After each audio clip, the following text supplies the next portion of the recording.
For the trypsin digestion reaction, we need to create optimal conditions for trypsin to work in.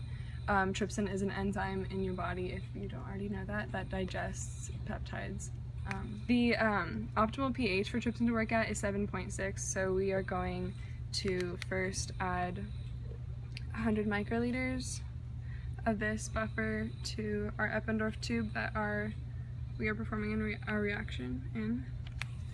And then the peptide that we are testing for trypsin to break down is the HTS peptide, like this.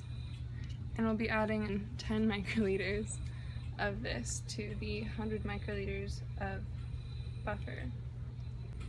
We will be taking 20 microliter samples of our reaction at 1 minute, 5 minute, and 10 minutes of the reaction, and we'll be placing it into 200 microliters of 10-star, which we have already put into this sample via sample Eppendorf tubes. And we'll be placing them in the freezer. This does a pretty good job of stunting the reaction at the certain time point that we want before we take HPLCs of the samples. As I said before, we're trying to create optimal temperatures for trypsin to digest our HTS peptide. So we are using this temperature block, and we have set it to 37 degrees Celsius, which is the temperature of the human body, which enzymes perform their breakdowns. We've set it to the low side because we're not doing it at 90 degrees Celsius. And as you can see here, the temperature reads to be 37 degrees Celsius.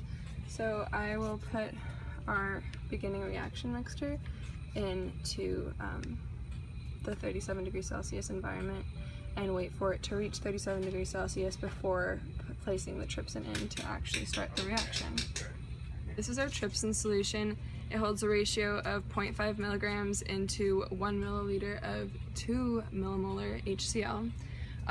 Now that our reaction solution is to temperature, we are going to add 2.5 microliters using a P10 micropipette, adding 2.5 microliters of our trypsin solution to our reaction mixture. And we are starting the timer now. Using a P200, we are taking 20 microliters from our reaction Eppendorf tube and placing it into 200 microliters of 10-star and freezing it until we can centrifuge it. Using a Pasteur pipette, we're transferring all of the contents from our sample into an Eppendorf tube that has a filter. You can see it has a filter at the top, and we are going to centrifuge this and it'll transfer the contents to the bottom. This filters out the trypsin from the reaction so that we are able to run an HPLC of the sample. Alright, so we have our 1 minute sample and our 5 minute sample in the Eppendorf tubes that have filters. They are exactly balanced because they are the same sample sizes. We want to keep this side down. No, that's not balanced anymore. Okay. And they are directly opposite each other. What's that? Okay, we can close it. And we are going to spin it at 13,000 revolutions for 2 minutes. And oh yeah. play. Okay.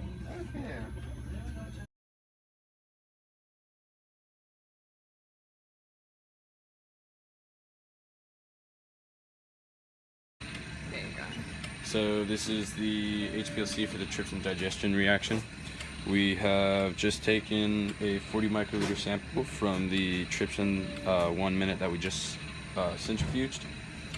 And so for this one, we do it at 280 nanometers on the trypsin digest method. So load in your sample method, and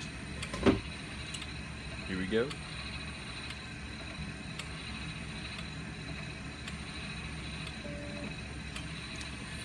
Gonna balance it.